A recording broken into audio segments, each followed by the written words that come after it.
Quem hoje integra o direito, é operador do direito, é professor, é juiz, é advogado, é parte de um problema, né? O direito hoje bagunça o país. Olá, estamos começando mais um Neyman Talk aqui na sua Livraria Santos do Shopping Pontal em Porto Alegre.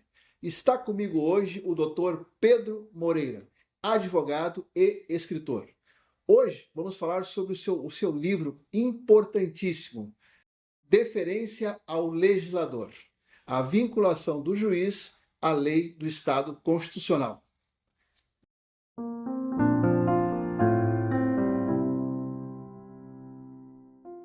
Ele é doutor em Filosofia do Direito pela Universidade Autônoma de Madrid, mestre em Direito pela Universidade Federal do Rio Grande do Sul, a URGS, e atualmente é professor em Direito e Ética pela UFSPA, aqui em Porto Alegre, no Rio Grande do Sul.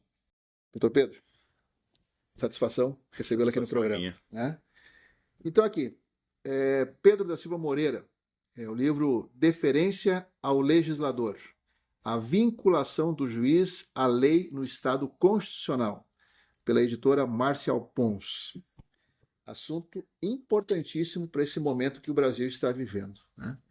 Então, doutor Pedro, como é que é possível hoje manter o juiz subordinado à lei em um mundo de tantos direitos e tantos princípios? Essa é a pergunta-chave, né? O livro ele é fruto da minha tese de doutorado, defendida na Universidade Autônoma de Madrid e depois publicada originalmente em espanhol pela editora do Centro de Estudos Políticos e Constitucionais da Espanha. E a editora Marcial Pons comprou a ideia, traduzimos o livro e publicamos agora recentemente no Brasil. Então ele foi lançado inicialmente na Espanha. Na Espanha, ok. Isso, inicialmente na Espanha. Tá. E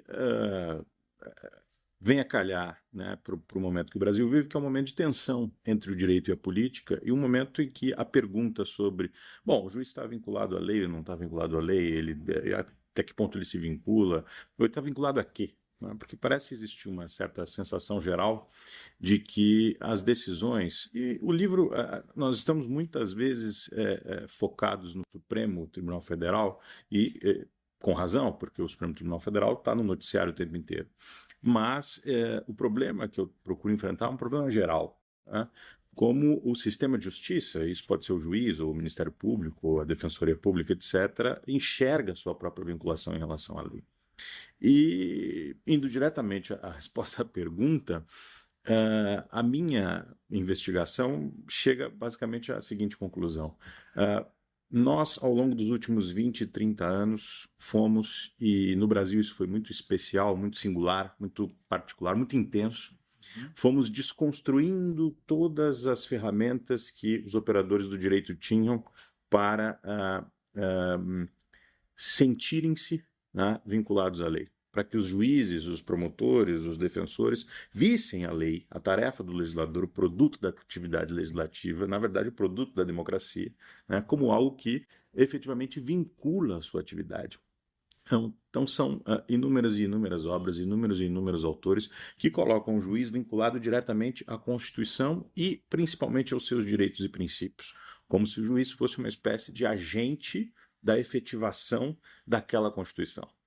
Então nós vimos no Brasil recente, por exemplo, ora o juiz, e o juiz constitucional, às vezes, membro do Supremo, por exemplo, ele é defensor da corrupção, defensor do combate à corrupção, né? Ele é defensor dos direitos das minorias, ele é defensor da democracia, ele é defensor de pautas e de agendas que muitas vezes se colocam dentro de circunstâncias que são peculiarmente sociais e políticas, né? Então, essa é uma característica, uma circunstância, efetivamente, dos nossos tempos. Só que o juiz do Estado moderno, ele não foi concebido para isso. O juiz do Estado moderno, com todas as suas instituições de garantia, o juiz não pode ser movido do lugar onde ele está, o juiz tem um bom salário, o juiz tem uma série de garantias para quê? Para que ele possa imparcialmente aplicar a lei. Se eu lhe retiro isso e dou a esse juiz uma concepção do direito, uma certa ideologia de que, na verdade, o mais importante não é a sua vinculação à lei, a aplicar a lei com imparcialidade, mas o mais importante é como ele aplica todo esse ideário, né, de justiça da Constituição. Bom, eu retiro do juiz aquilo que, na verdade, justifica a sua função, né? Então, nos últimos 20, 30 anos, me parece que foi isso que nós vimos no Brasil, a vitória de uma corrente de pensamento, de uma concepção de constitucionalismo, que eu chamo no livro de constitucionalismo dos direitos, que nos deixou sem ferramentas, nos deixou juristas sem ferramentas ou com poucas ferramentas para reagir diante da confusão entre direito e política. Porque se na Constituição tem lá escrito que todos nós temos direito à dignidade, você entende dignidade de uma forma. Essas leituras que começam a complicar. Entendo de outra, e outro entende de outra, e outro entende de outra. Liberdade, igualdade, todos esses princípios. Uhum. É por isso que temos partidos políticos, porque esses partidos vão representar cada um uma certa leitura, né, de cada um desses princípios. Quando eu transfiro esse problema para a justiça, eu transfiro, na verdade, toda a polemicidade da política para o âmbito do direito. E aí ninguém ganha, nem a política, nem o direito. Eu entrevistei aqui há pouco tempo um filósofo e nós estamos falando justamente sobre uma coisa que a humanidade vive hoje, que é a polarização de ideias, né? Eu fui criado com uma frase assim: não tem meio certo e meio errado. Ou é certo ou é errado. E hoje em dia não. Hoje em dia eu tenho o meu certo, tu tem o teu. Sim. E aí como é que faz? E aí como é que faz para legislar? Qual é o certo? O certo é o que o juiz pensa que é o certo, né? E a gente vê também, eu sempre digo aqui, né? Entrevista, quem tem que falar é o entrevistado, não o entrevistador. Mas só para tentar botar um posicionamento nessa ideia aqui, a gente vê hoje que principalmente as pessoas que a gente vê como sendo do bem, elas cansam de discutir e dizem assim, tá, então se tu pensa assim, tá bom. Tá bom. É uma maneira de pensar. Eu te respeito. E aí a gente fica sem definir o que é certo e o que é errado de novo. Uhum. Né? E isso deve estar complicando muito a vida do legislador. Né? Certamente. E quando falas assim, isso vem se desconstruindo nesses últimos 30 anos. Quem está destruindo isso? Nós mesmos da academia fomos, né? E quando eu digo nós, me coloco como parte, né? Uhum. Como parte de um problema. Quem hoje integra o direito, é operador do direito, é professor, é juiz, é advogado, é parte de um problema, né? O direito hoje bagunça o país, contribui para bagunçar o país. Nós não estamos organizando, ordenando. Nós não estamos contribuindo para a ordem, para que as pessoas litiguem menos, para que as pessoas tenham expectativas bem definidas, né, para que o cidadão saiba o que fazer ou o que não fazer.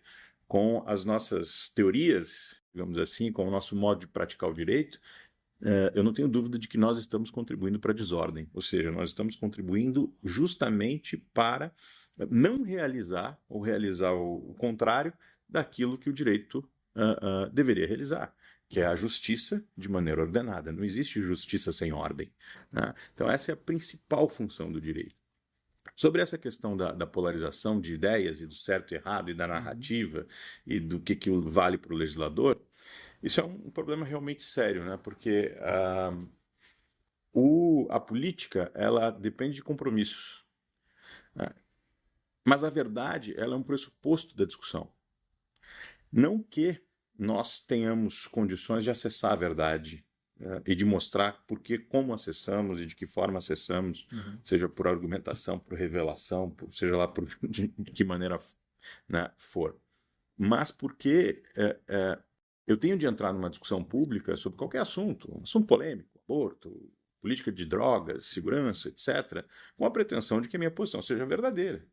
O que eu posso e devo respeitar é a sua posição ou a posição do outro, né?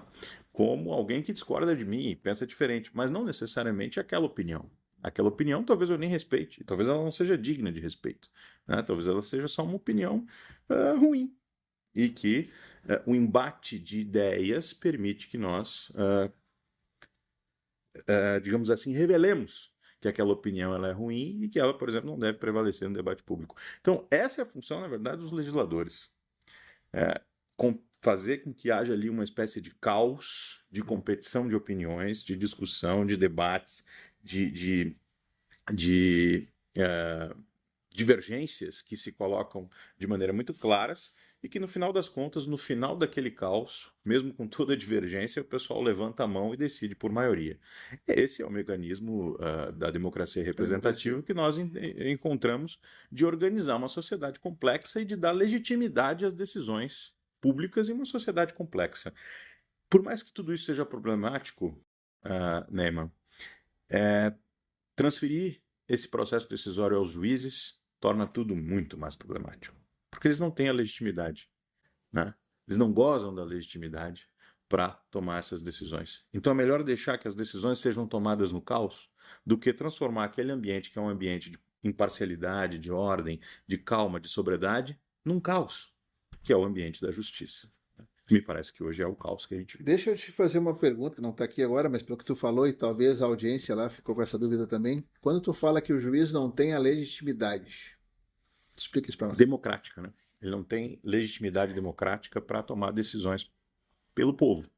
Por exemplo, aqui no estado do Rio Grande do Sul, há pouco tempo se tomou uma decisão, uma desembargadora tomou uma decisão sobre quando nós deveríamos, os alunos da rede pública deveriam voltar ou não às aulas. Porque estava muito calor, se decidiu que as aulas deveriam ser postergadas uma semana depois, né? É bem interessante porque aí depois o tempo ficou um pouquinho melhor, mas umas 2 semanas depois fez um baita calor de novo. Quer dizer, como é que funciona isso? Aí vai ficar, o juiz vai ficar indo e voltando, vai virar uma espécie de... Então, o que é isso? Isso é a falta de percepção de que aquele tipo de decisão não é uma decisão jurisdicional. Não compete ao judiciário tomar uma decisão em nome do interesse geral. Mas está muito calor, vejam as pessoas, não sei o quê, de repente é melhor que nós adiamos... Não, isso é uma decisão para que a política e a administração, que têm legitimidade para isso, tomem sob sua responsabilidade. Né? Então essa é uma responsabilidade de natureza essencialmente política. E a responsabilidade de governar é uma responsabilidade de natureza eminentemente política. Quando eu transfiro questões de política pública, questões sobre saúde pública, questões sobre educação, como essa, né? Quando devem começar as aulas, sob que condições devem começar as aulas, questões polêmicas, morais, como o aborto, como legalização das drogas, etc. Para o campo do Poder Judiciário, eu transfiro essas questões para um campo que não tem legitimidade, que nem foi estruturado para tratar dessas questões, né? E é óbvio, aí passa a ser importante quem é o juiz. Eu começo toda a polêmica da política, toda a briga, ela passa a ocorrer não só no parlamento, ela passa a ocorrer no judiciário, né? Porque o meu adversário vai ser aquele também, juiz ou membro do sistema de justiça que tem uma posição diferente da minha.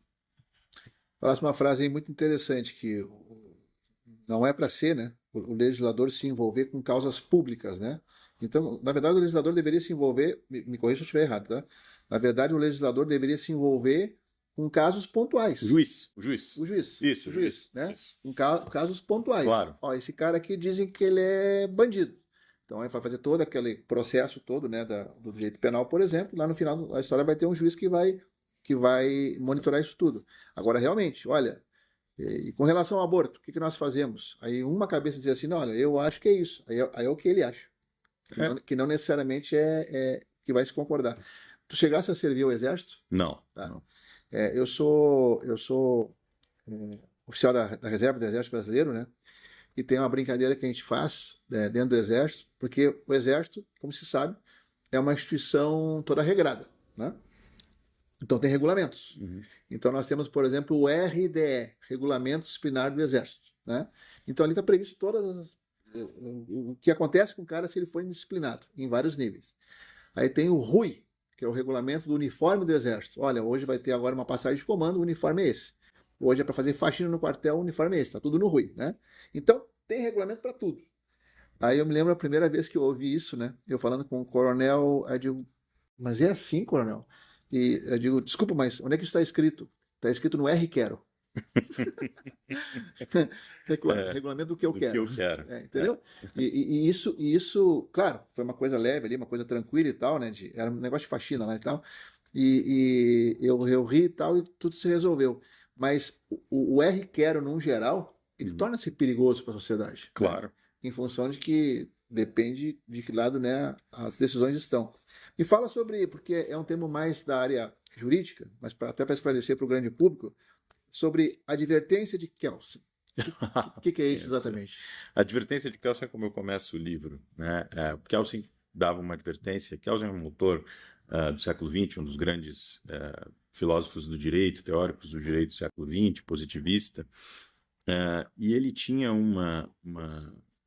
nos seus escritos sobre a jurisdição constitucional, né, sobre o controle de constitucionalidade, sobre até onde deve ir um tribunal como o Supremo Tribunal Federal, por exemplo, como ele deveria ser composto, se deveria ser um tribunal constitucional, se deveria ser, enfim, como é que nós deveríamos organizar.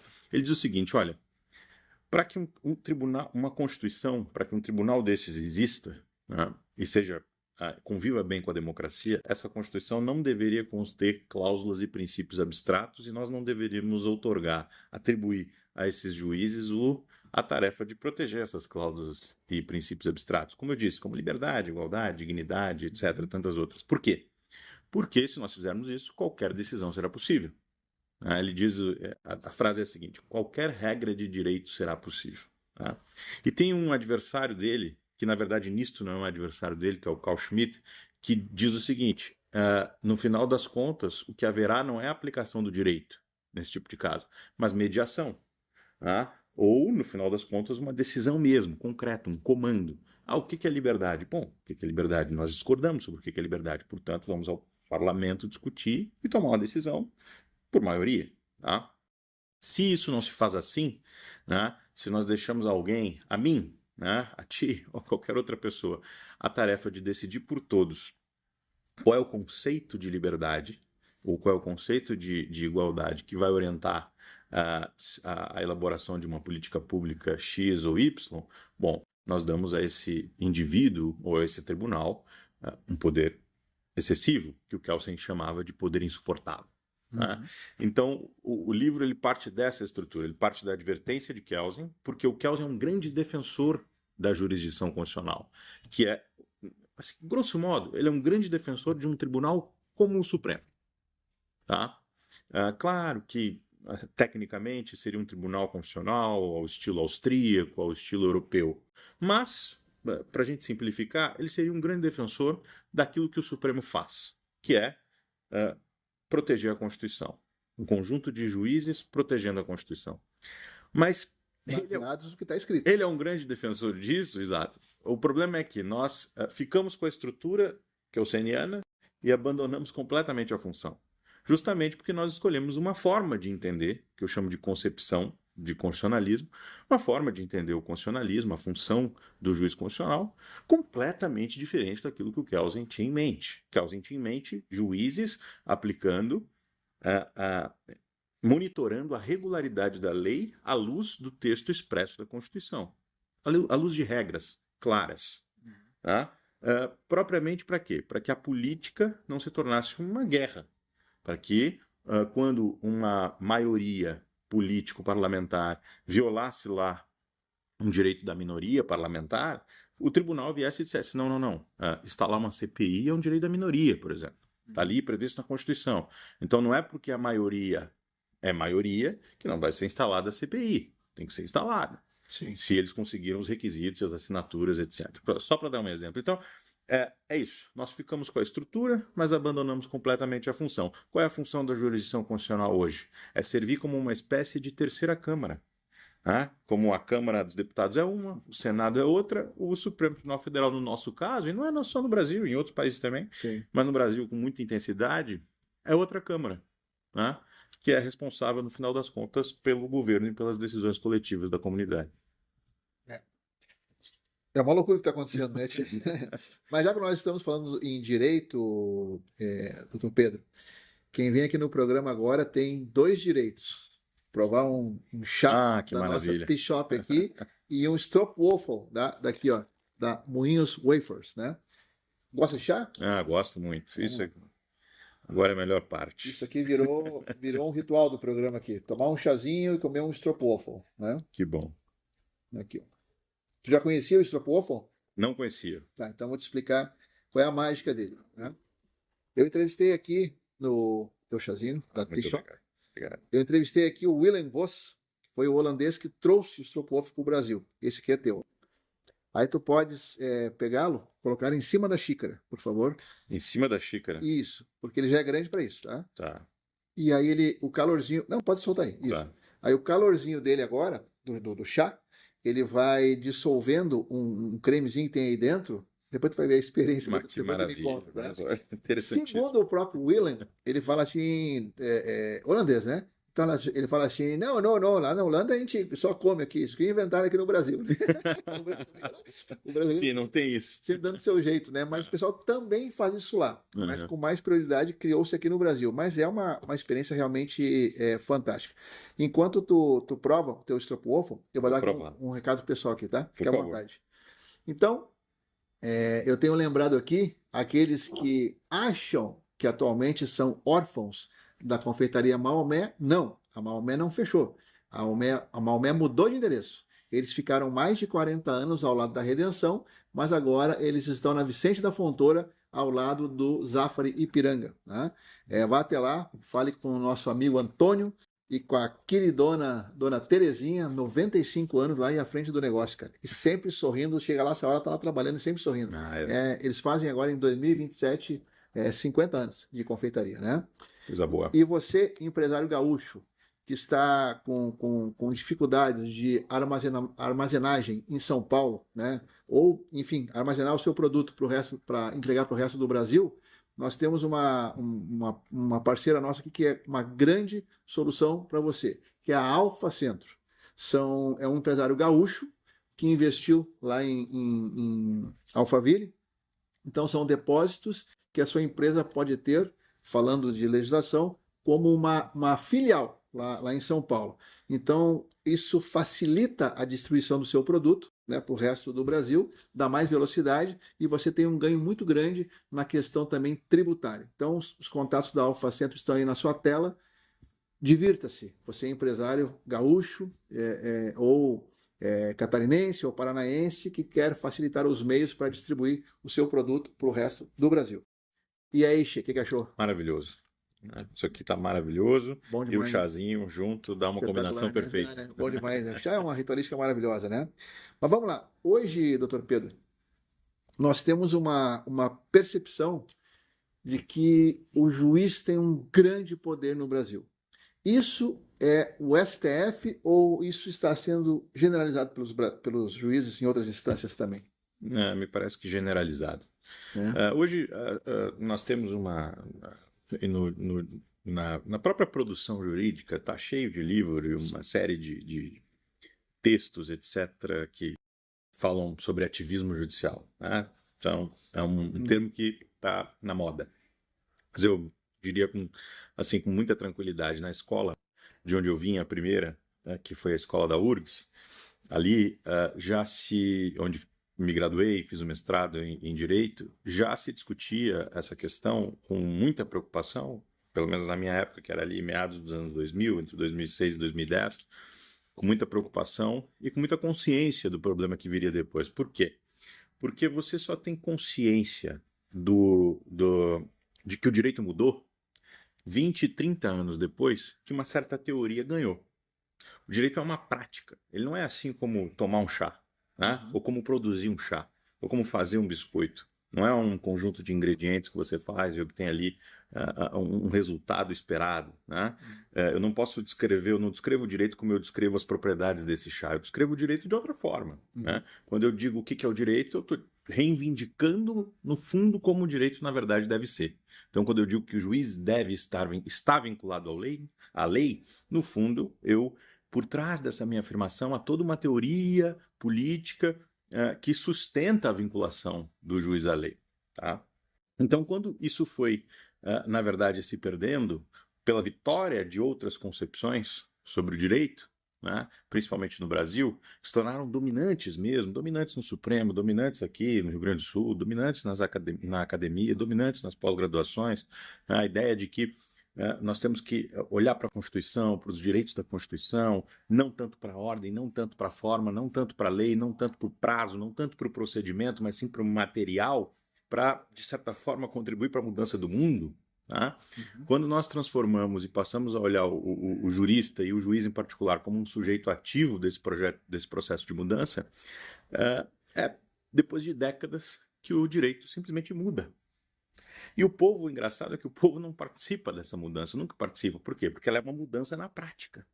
O povo só enxerga a brutalidade do ativismo quando ele já se tornou a prática em si, né? E dominante. E os juristas só começam a ter consciência efetivamente que alguma coisa está errada quando aquilo já está, de certa forma, ele já faz parte da minha prática e do meu dia a dia, da minha rotina, e eu nem me dei conta do que causou esse meu comportamento, que não é um comportamento, para usar o título do livro, deferente ao legislador e, no fundo, deferente ao direito como um todo, à estrutura do direito como um todo. Então, de fato, é um problema geral, tá? Tu usaste um termo aí importante, o ativismo, né? O que que é um juiz ativista e por que que isso é ruim? Tem um autor, agora eu não me lembro se é neozelandês ou australiano, chamado Tom Campbell, e ele diz: o juiz ativista é um traidor.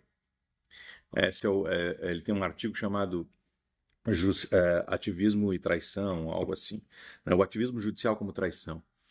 E ele diz: por quê? Porque é como se você efetivamente faz, a comunidade entrega ao juiz independência, um bom salário, como eu disse antes, uma série de garantias.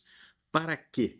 Para que ele seja discreto, autocontido, para que ele suma, no fundo, para que ele desapareça. Uhum. O que é um bom juiz?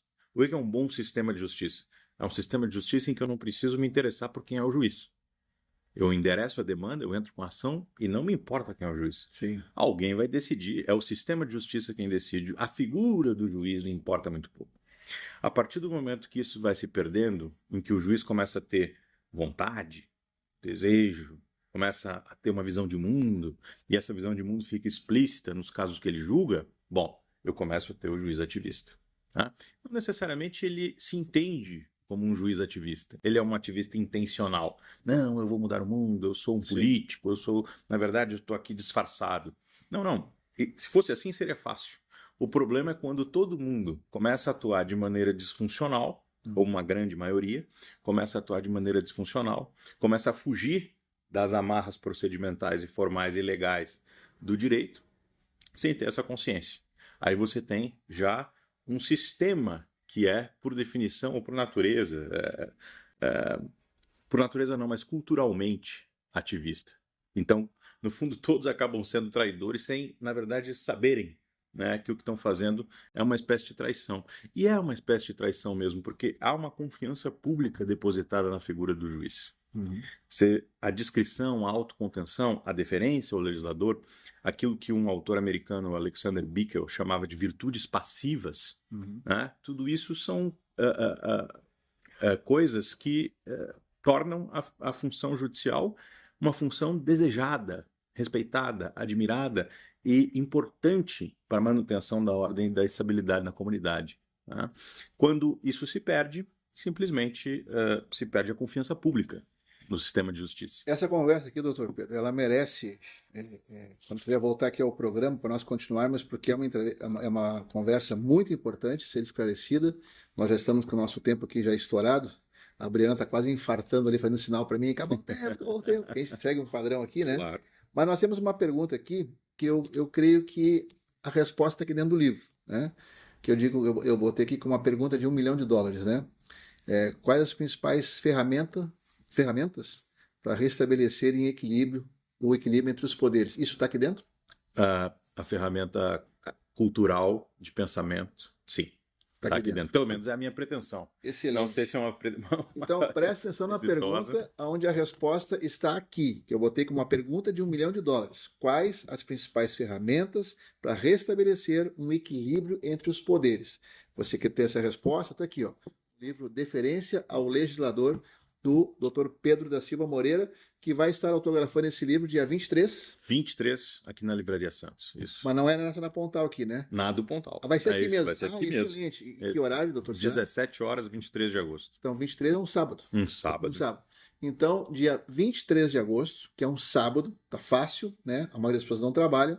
Você vem aqui na Livraria Santos do Shopping Pontal, das 17 às 19, né? Isso. O doutor Pedro, que como viram aqui, é um conhecedor desse assunto, é uma simpatia, é uma pessoa bacana de conversar, né? E vem aqui, converse um pouquinho com ele, leve seu livro para casa. E caso por algum motivo você, sei lá, vai estar viajando nesse dia, ouviu essa entrevista depois que a sessão de autógrafos já passou, o telefone que está aí na sua tela, você pode pedir, né? Você pode ir em uma das 17 lojas da Livraria Santos, Rio Grande do Sul ou Santa Catarina, ou pedir pelo telefone, que ele será enviado para você para o Brasil inteiro.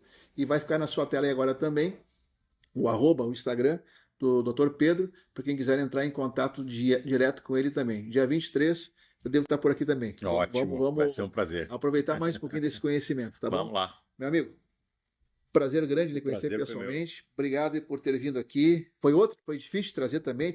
Pois é, agenda, mas aí, né, as coisas dão certo no momento certo. Claro que dão né? certo. Mas o programa é seu. A hora que quiser voltar para nós falarmos sobre isso, que é um assunto que interessa a todos, o programa está à disposição, tá bom? Tá bom, muito obrigado. Muito obrigado. E você que esteve conosco até agora, brigadíssimo pela sua audiência, pela sua parceria aí. Até a próxima entrevista. Tchau.